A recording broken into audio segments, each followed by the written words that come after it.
Hi everybody, welcome back to another episode of Garage Studio Modelers. I'm Dave Forrest. I'm here with special guest Sandy McCrory and Harvey Lowe. Hi. And we're in today's episode. We're going to this will hopefully be the final on-camera do anything episode for the BT7. And what we're going to focus on today is the tracks. And we're going to weather them using some weathering fluids, some burnishing fluid that I have here from that I picked up at I got this at one of the AMP shows or something. This ultimate burnishing fluid, but there's different types. AK has theirs, MIG has theirs. You can use black in it, the same type of thing. Apparently, there's a commercial product, I guess some type of root killer that you can mix up, and that'll have the same effect. So right. Robert brought that to our attention, so we'll try that. We'll if that works, we'll kind of share that recipe with everybody because this stuff is kind of pricey. It's expensive, and it doesn't, it doesn't always work as well as it should do. No. And then, so we'll weather the tracks with the fluid to get that color going. I'll show you how we. So I'll kind of walk you through the process that I use. And then we'll. I don't know that we'll actually get it on the vehicle. I probably might do that off camera, but that should be easy enough to do. And then there's just a few, like the shovels, the tools, and I have one of the exhausts here that I will do on camera as well. And that should pretty much do it. I still have to put the anti-aircraft or the machine gun on the top, but very futzy. I'll do that off camera, and then I can just kind of talk to that. So there may be one, 5 or 10 minute discussion on the vehicle when it's all done, and then we'll move on to the Panzer 38T. So. So we'll get going. Sandy and Harvey are going to sit off camera and fire questions at me like we usually do as I go through the process. So we'll get right to it. Great, super great. Thanks. Look forward to it. Yeah. Okay, so I've assembled the full tracks, and there's about I think 74 or 76 links per side, if memory serves. And they just have just the right amount of sag. And typically when you're doing full tracks, within one or two links, you'll get the right sag. So sometimes you can look online, you can see what other modelers have done in terms of the numbers, but usually I just kind of figure that out on my own. And so once I put these all together, so it comes with wire. So you insert the wire and then you cut it off, and then what I do is I just kind of sand it so that it's a little bit flush. So if you can see that there, and then once it's all done. What I do is I clean it. So there's different recommendations out there. Some folks think that you should clean it and you should give it an acetone bath and scrub it in acetone. That's a little harsh. I think not something I want to subject myself to. Vinegar. I've done vinegar in the past. That works okay. And this time I just tried soap and water. So what I did is I get an old toothbrush, you put it in soap and water, and you just scrub it. And I think the important thing is just to get rid of any residue. White metal cast release residue that might be on the tracks, because that's going to interfere with the burnishing fluid. So, and then you let it dry overnight, and then what you do is you find. So luckily these are fairly thin tracks; they're fairly shallow tracks. So you find a nice sealable container. Like this Dave, one here. I've also used rubbing alcohol as well to just make To clean? Yeah. clean them. Yeah. I just dunk them in rubbing alcohol. Yeah, just something that's going to give a bit of a bite to it, Yeah. right? Or Get rid of the grease etch it a and little bit. And then you get your burnishing fluid of choice. So in this case, I'm going to try Ultimate Burnishing Liquid. I think they're all the same. I'm not sure what the differences would It be. used to be blackening at one time. Yeah. I don't really get that from anymore. No, I might have a bottle of it somewhere, Yeah. but I used to use it to put on old cat badges and things to give them a bit of patina. so wear gloves. It's important to wear gloves just because this stuff is a little bit harsh. And you should work in a well-ventilated area, which is not the case here in the garage. And you just drop a little bit in, like so. And then you can add water. And water will do two things. It'll kind of, the negative thing is it's going to reduce the impact a little bit. But it will allow you to stretch things out. I might add, so I'm kind of just doing this by eye. You can do this, just get this pipette over here. You can do this a little bit more precisely. And all you're trying to do is just make sure the tracks are nice and submerged.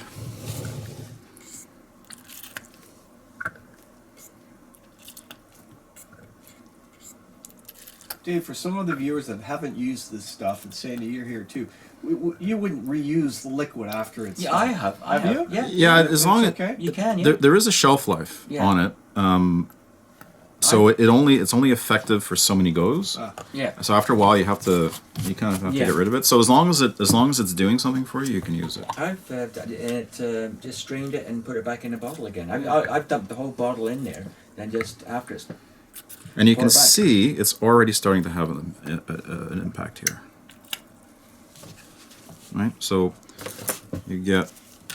I'm just gonna. When I first started using it, Dave, I wanted to test it to make sure it worked on metal, so I used my wife's wedding band, but it didn't do anything. So I figured that's safe for my tracks. Just figured I'd just say. You know? That's it's good to know, Harvey. Thank you. It's good to know.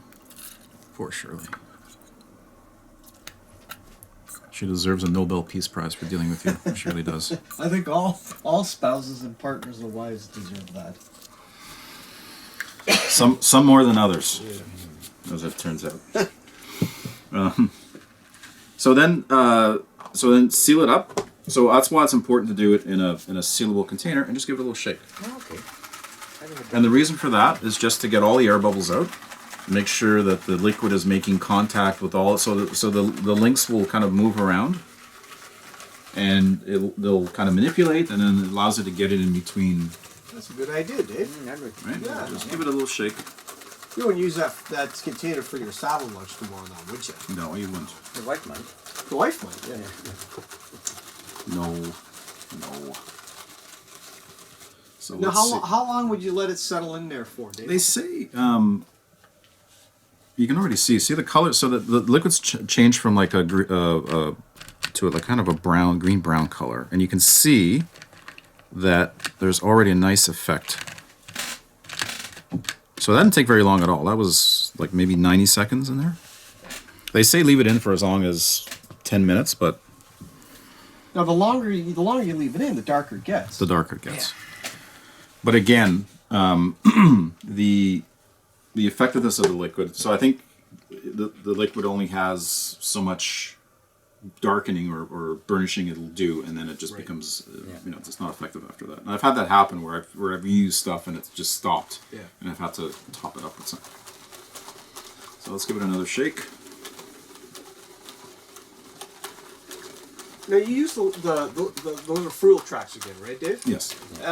You use the wires that came with the fruit. In this case, yes. Yeah, because I like the brass rods. I think it was what, 0.19 size. That Yeah. you It's hard to find that. It is hard. You Guys, 0.19 brass rod. If you can find it, it's a it's, perfect fit. it's hard. It's- to find. It's hard to find. It's good. Like the reason why I think, like, because these are fairly thin, shallow tracks. Yeah. So you kind of get away with using the wire. I use this stuff that comes with the full tracks. So you can see here, and Robert, you're catching this. You can see here where it's not attacking. That might be because again, when you put the pins in, you use a little bit of thin super glue to fix it. Yeah. Right, some thin CA glue, and wherever. So you try and sand. That's another reason for sanding off the edges. When you put it on, is try and get rid of that as much as possible. But you can see there. Like this has the pin side up, so there may be some area, but I'll show you how to deal with that after the fact. That's not a problem. But if I pull this, I mean, those look like pretty. I think we're getting pretty close to pulling these out. So let's close it up and give it another little shake. And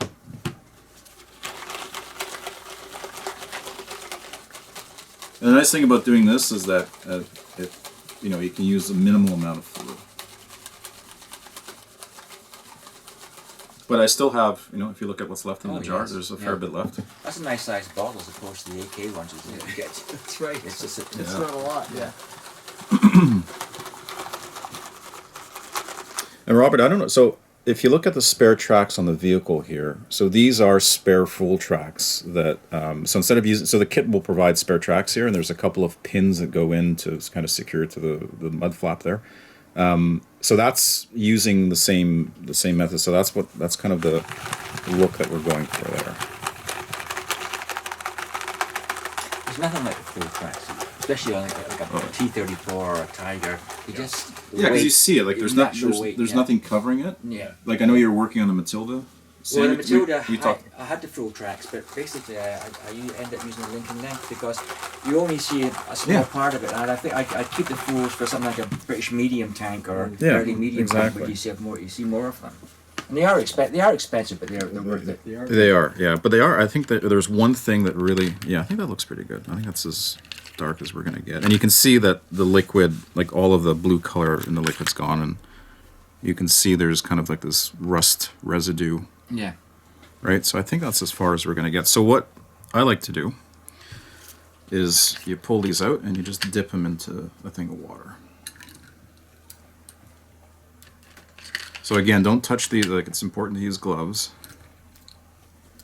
right? And just kind of, and all you're trying to do here is you're trying to stop the effect of the liquid, of the burnishing fluid, and you want to clean it off so that you can handle it somewhat safely after the fact.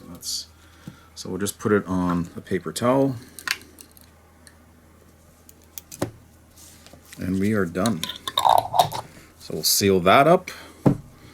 We'll close this up. So I don't know that I would get much of anything in this fluid. So I might keep it and just try something. Try some scraps in it to see if it's still reactive. But if it's not, I'll pitch it, clean out the container, and use it the next time around.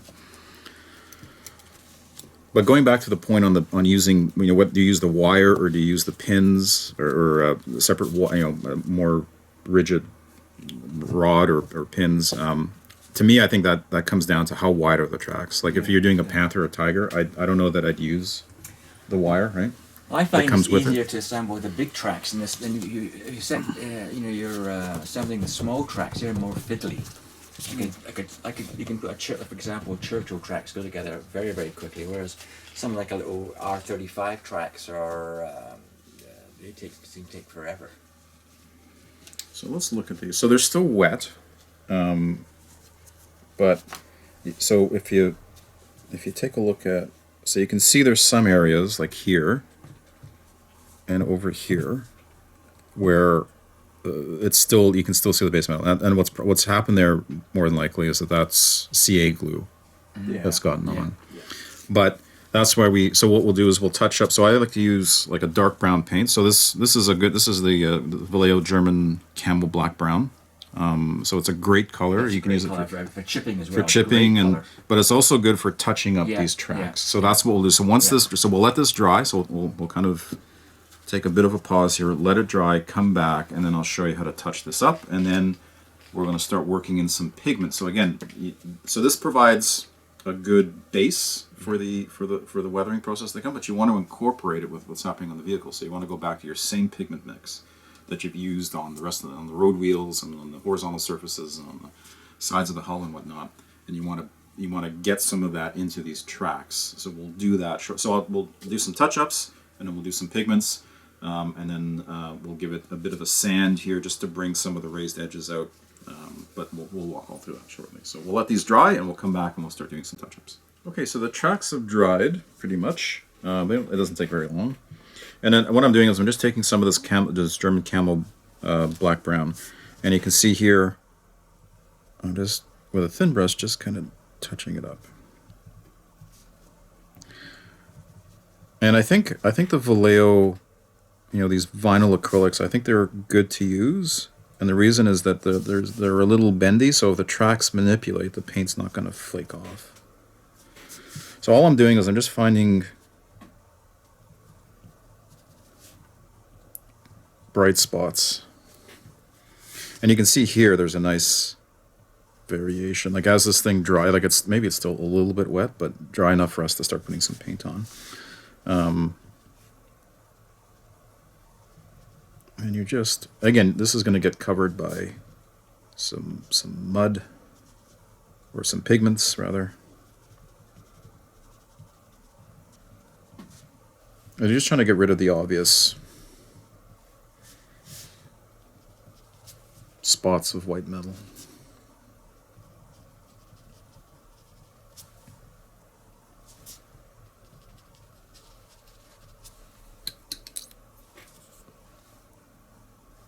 That's a great color, Dave. You can use it for chipping. It's It's one of the most useful colors that they make. Very versatile. Camel Black Brown.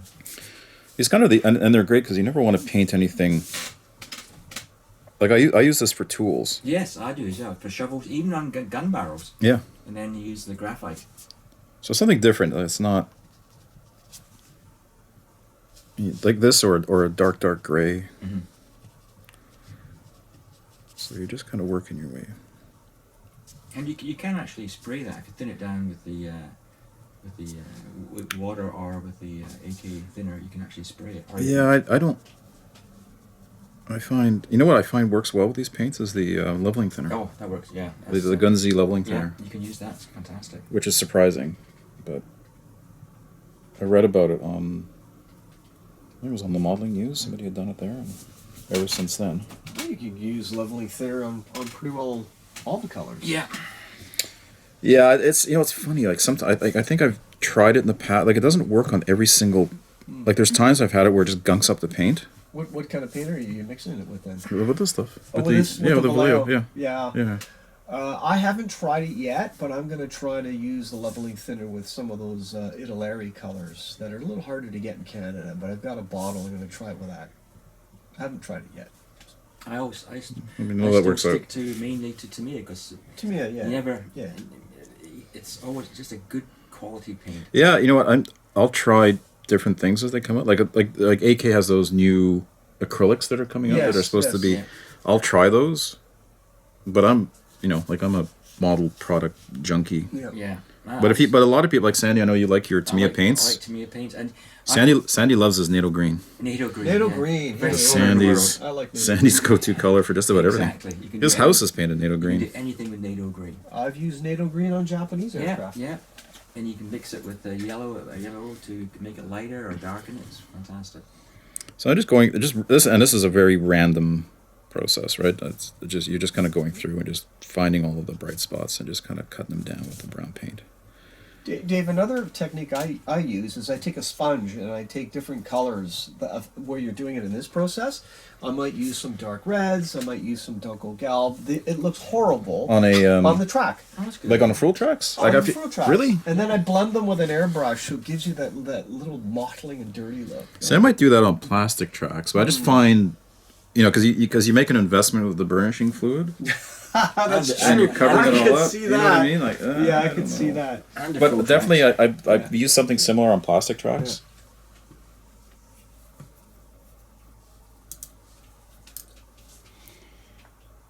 Now, usually I would use whenever I use these, I use a bit of airbrush flow or Yes. Retarder? For the Yeah. Vallejo color. Yeah. Yes. Do you? just to get so that they remain a little bit workable because they do tend to dry fairly quickly. I use the Tamiya stuff on the Tamiya paint, and that works fine. You can then brush it Yes. with the Tamiya retarder. I never tried using it with the AK. I'll try it next time.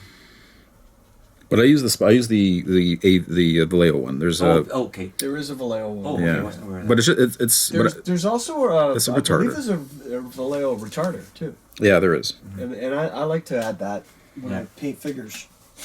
It's almost confusing how you go into the store and there's so many different types of paint. I always have to write down what I'm looking for. Yeah, When I was a kid, they had Humbrol. Oh, that's right. And Airfix was but Airfix paint. Sandy, to your point, there's a lot to be said for you find something that works, stick with it. Yeah, and you get used to the paint. And as I say, I never throw out my old Tamiya bottles. I always just wash them out, and I use them I always mix my colours in there. So now that this is drying a little bit more, you can see that there's more variation to each individual track link, which is, again, that's the nice thing about using that burnishing fluid, is it gives a random effect. So some are going to be a little bit darker, some are going to be a little bit lighter, and variation is key. Snowing again outside. But it is February in Canada, so what do you expect?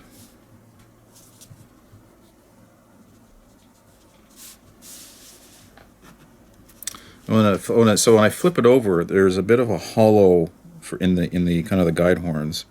So for whatever reason, it looks like not a lot of fluid got in there. So that's okay. We'll just throw some easy peasy. Just throw some brown paint in there.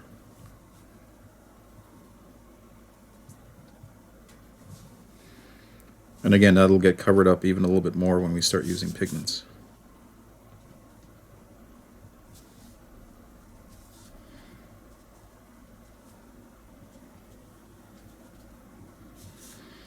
So what I'll do is, this is kind of boring for everybody to watch, but I mean, I think everybody gets the idea here. What we're doing, you're just working through, just covering up all those bright spots.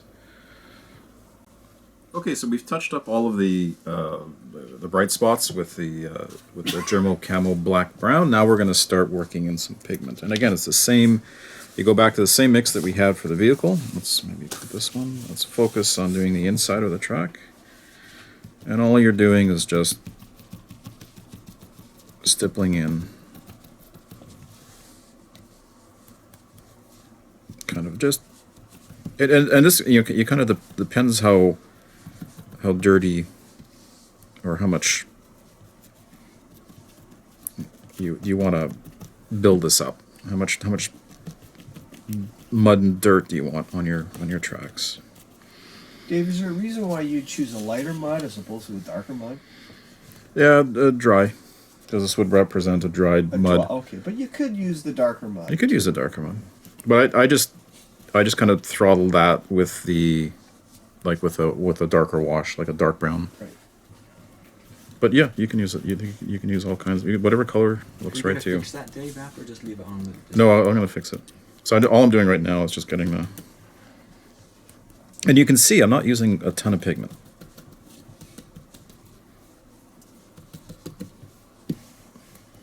You could even use NATO green, eh, Sandy? No, you can't use NATO green. Not for this. That's one thing NATO green can't do. Hey, guys. You can use NATO brown. You could. Yeah. NATO brown, you could, yeah, sure. Actually, seriously, you could use any color. I call it within a certain range, right? If it's in the range of the certain browns, you're all good. I mean, you could paint this. You could airbrush it. Yeah, and you could airbrush metal tracks. Yeah, well, as I said before, just earlier, Dave, I use bright reds, yellows, and just put it all on the track. Then I blend it with an airbrush color of browns, and that blends it all in. And at the end, you can see the different colors, but they're all blended together. It works for me. So what I'm doing now here is just to fix just using, again, my trusty little applicator here with X20. I mean, you can use any fixer you want, but X20 is good and abundant. And you can see in some tracks we'll have more.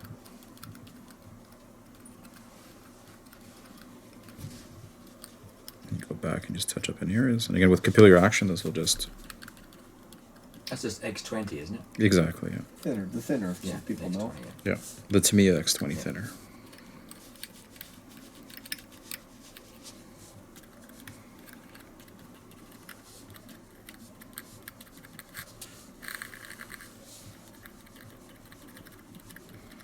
And the reason why I love using this applicator is it just allows a much more precise, efficient. Like if you use an eyedropper, it Goes everywhere. goes everywhere. This is much more controlled. So you can see how quickly this happened. I mean, it doesn't take a lot of time once it's dry.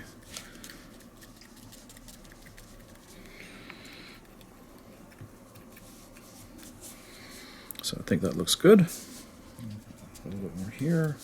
So we'll let that dry, and then what we'll do is we'll use this other track. So this is the inside. Let's look at doing the outside.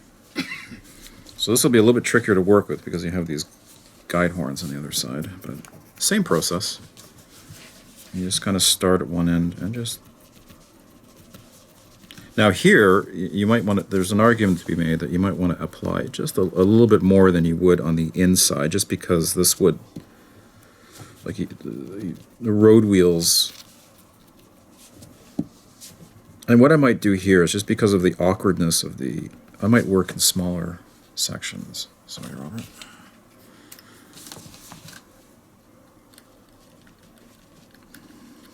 So all I'm doing is just. So even if you miss on the previous step, if you miss some areas that there's still a bit of white metal showing it through, there's a good chance it'll get covered up here.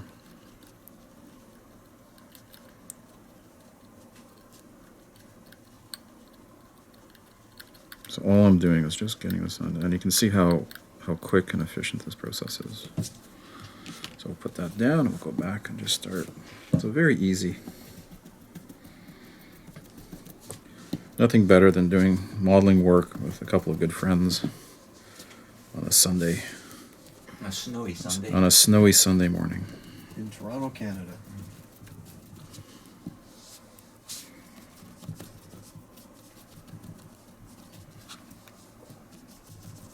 So you can see I'm going heavier on the application of the pigments here on the outer faces. Now when this dries, don't forget we're going to take a sanding stick to this. So let's go back and fix this. Where'd you get that applicator again, Dave? You can get it at your local hobby store, or I get this is from FlexiFile. It's a needle. Yeah, Is that right? yeah. Effectively, like it's a syringe. It just has a bigger Right, for the for the bottle. yeah. Fluid. And you can see how very. I mean, look how much. But that'll be more than enough to do this set of tracks.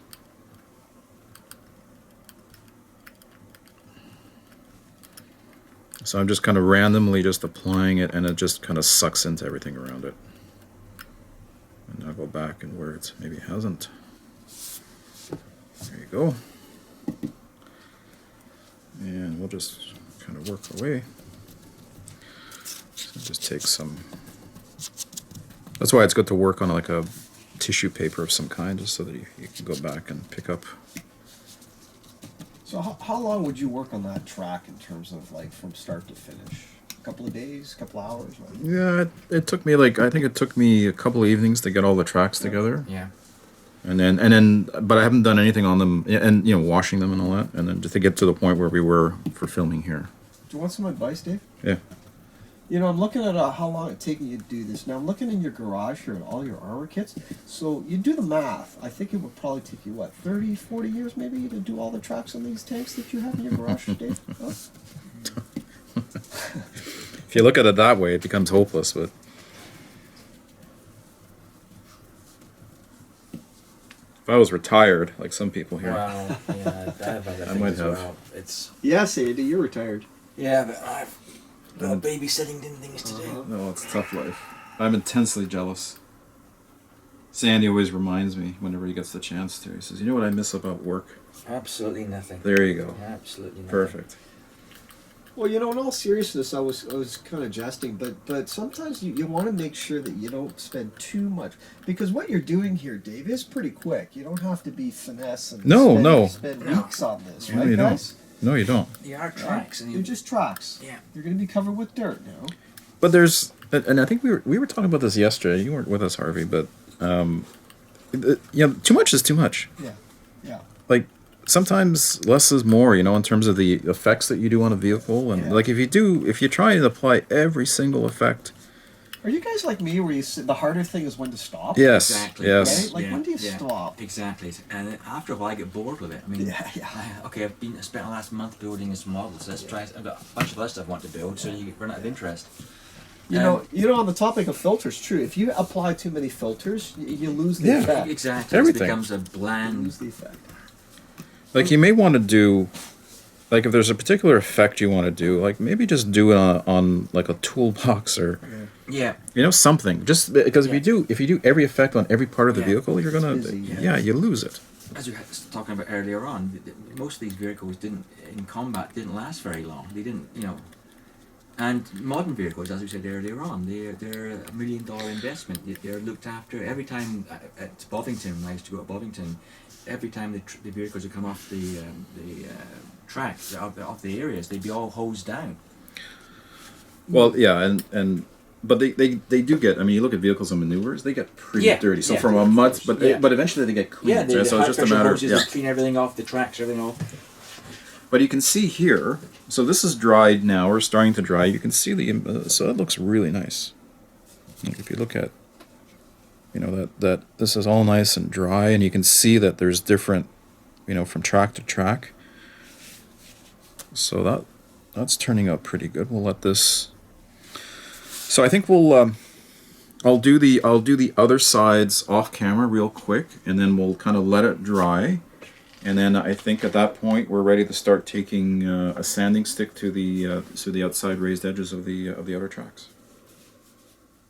Okay, so while we're waiting for the tracks, the pigments to dry on the tracks, let's jump to the exhaust. Now, what I've done in the past is I've used Rinaldi's method of using these life color paints, and you can use any acrylic paints, but these are pretty good.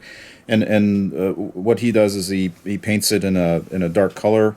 And then from lighter to dark, he goes in and just sort of applies randomly splotches of rust color. And I've done that on other vehicles too. That's kind of been my go-to method.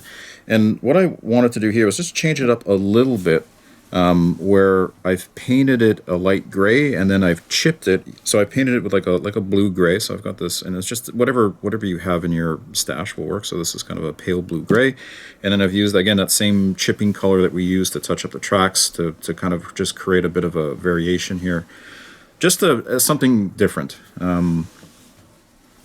I've seen it on night shift. I've seen this technique on night shift, so this is kind of a variation of what they do there. And then, so what I'm going to do is I'm just going to just kind of paint very splotchily, and you're using a heavily thin paint. So whether you're using Vallejo or you're using these life color, very thin. And it's a little bit tricky here because this exhaust goes under this grill, and of course with a grill on you can't get to the, but that's fine.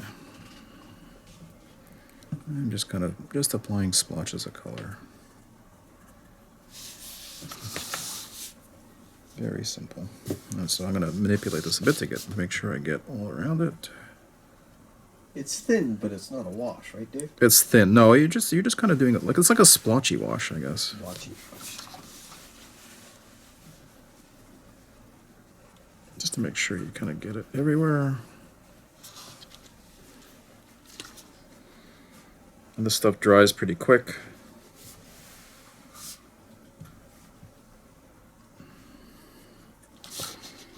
So I think that's good. Just make sure you get underneath. So you let that dry a little bit, and then you move on to the next darker color. Again, I really like this life color dust and rust set. If you find it, definitely worth picking up. And the nice thing about the life color paints is that they don't settle. So You don't have to mix them up. You don't have to mix them up. They kind of stay mixed up.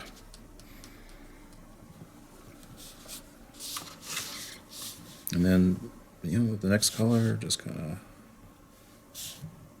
oops, you got a little bit of water on there. So you're just creating a random effect.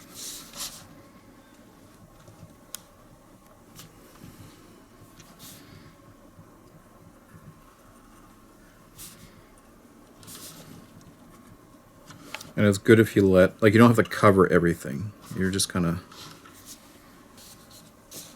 so then we'll go on to the next. So you see how quick this happens. Yeah, It's very easy to do.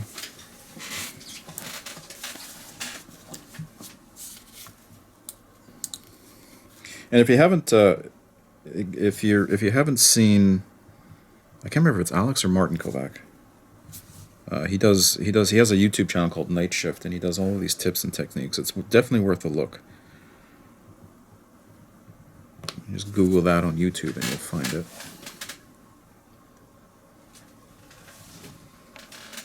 Great modeler, good presentation.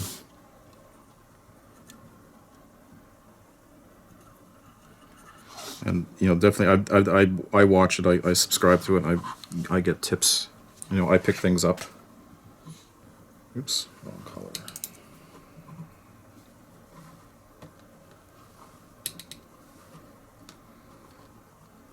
So you can see how imprecise this is. So you're going to darker, it's getting progressively darker? Yeah. From light to dark. From light to dark, yeah. So I just got to deal with that thing of water I spilled before. So I'm just taking a dry brush just to pull up the water. Yeah.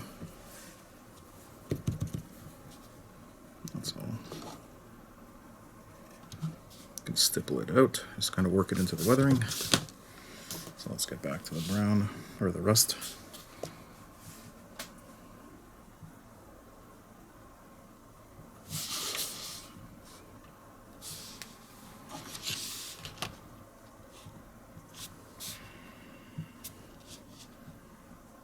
Hey, it's Super Bowl Sunday today. Oh yeah. Haven't got a clue who's playing. We're in Canada, right? It's the Chiefs and the 49ers. Yeah, one of the guys is from McGill. He's just got his medical degree. He's a doctor. Now we're on to the last darkest color.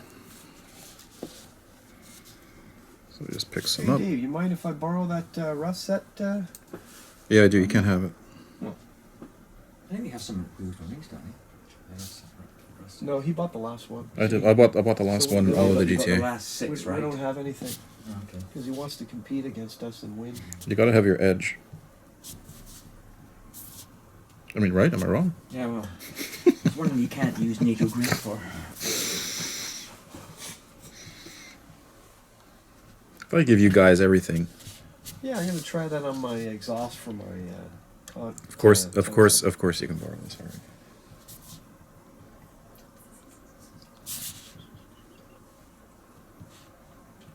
And there's all kinds of different ways to. Yeah, I've tried the powders, but I find that they're those. You know, you can get these rust powders, Mhm. but I find that they don't stick too well. Well, I usually put them on wet. Put a wet I do. base. I've tried that. Yeah, I've tried that. And It doesn't give the contrast a lot. I like your contrast. Yeah. It's nice. You want some contrast. I mean, you could actually paint the exhaust just plain black, because when they're new, they just be black.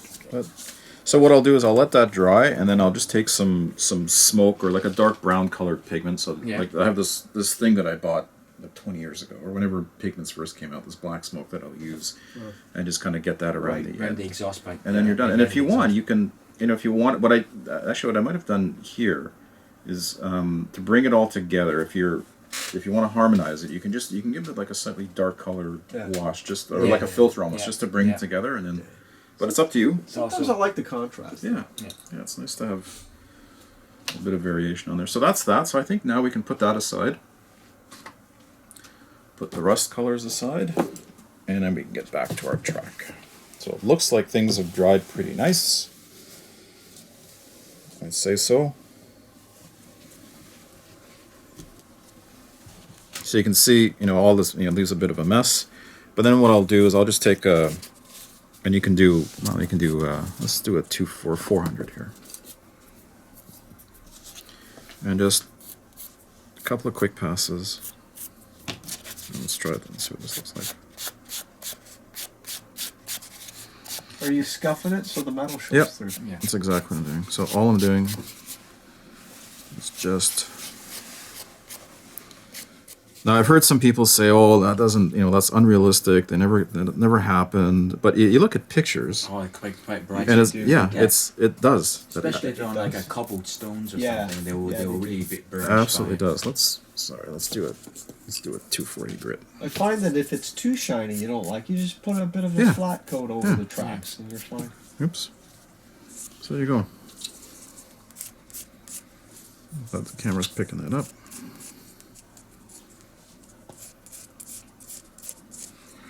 It's a hobby, guys. It's a hobby. But, everybody has their opinions and things. As do we. Yeah.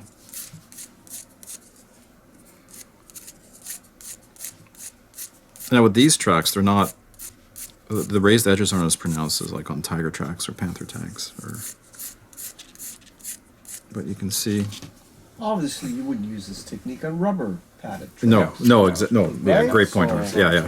Yeah. This is just for metal. Yeah. Like if you're doing Sherman. a Sherman or something that has the rubber chevrons. chevrons, yeah, exactly. You can put the mud in between. So you can see. Yes. So that looks great, I think. Nice, realistic. And you don't want to go overboard on the sanding because you'll take everything down and you'll. Yeah, you have to start again. So I think that's so we'll just continue doing the rest of this.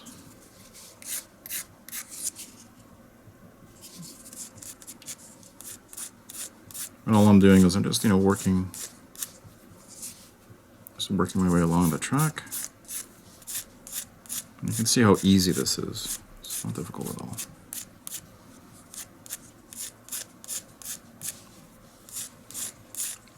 And as I'm going through, I'm seeing how there's, like, with the varying degrees of pigment that's been applied, you can still see the underlying,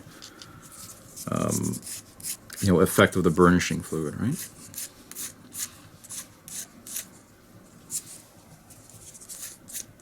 And you have different build-up, which is nice.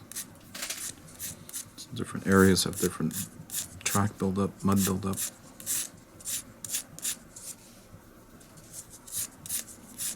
And there you have it. There's one link done.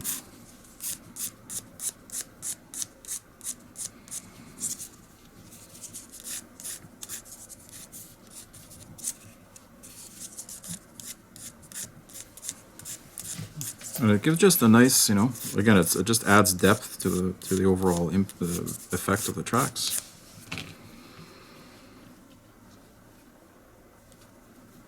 Kind of a nice random effect. Oh, it looks pretty good. Now, if you want it, you could also.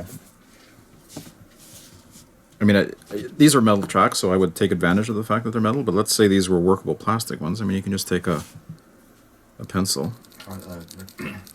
That graphite, that's AK graphite's very, very good. Yeah, I just kind of rub it along the. Now the problem with that though is it's not quite as shiny as what you get. So I'm just doing this just for the just to show you guys what you can do. But I would probably just give it a good sanding. Again, you have the metal tracks. Take advantage of that, right? You've invested in them, and there you have it. So I think these are ready to go in the vehicle. Yeah, that looks nice. So actually, what I don't think we were shooting off camera. We were talking. So Sandy was mentioning the fact, well, how do you take the sprocket wheel or the sprocket or the drive sprocket off or the idler off and then apply it? And I think because this vehicle has the you can remove the wheels easily. Yeah. I'll probably take advantage of that. So what I'll do is I'll probably pin it so that it's a complete link. Take off this rear idler, and then use that to put the. So we'll do that probably for another episode. But I think we'll have just one more short episode just to go over. But the vehicle's effectively done. That's great. Right. Looks fabulous. So we just got to get the tracks on, and I got to do the gun on the top, and then maybe just put some pigment. Actually, that's dry now, so let's do that real quick, and then I think we're finished. I think we're on to the next vehicle. So let's take that smoke, and you just need very little. Very little. Let's use this brush here. And what I usually do is I'll just kind of pick up some. Just using or you can dip some inside, but you can always go back and put more on. Hard to take it off. Once it's on there, you can see, that's a nice effect already.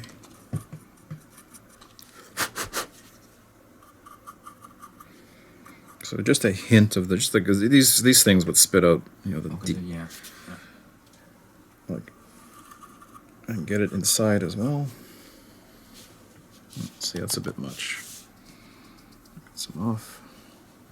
I'm just gonna. That's it. That's all you have to do. There, done.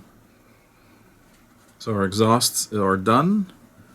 Our tracks are done. So I think this thing is. I'll get the tracks on off camera, but I think this thing. I'm gonna call this thing finished. Very nice. Very nice, Dave.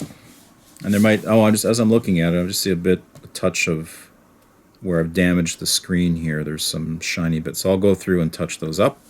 But I think we're good to go on this. So we'll just have one episode where everything will be together, and I'm just going to talk very quickly, how the track's going on and whatnot. But so I think we're ready to go on to the Panzer 38T. So thanks for hanging out with me. I hope this was useful, and we'll see you next time around.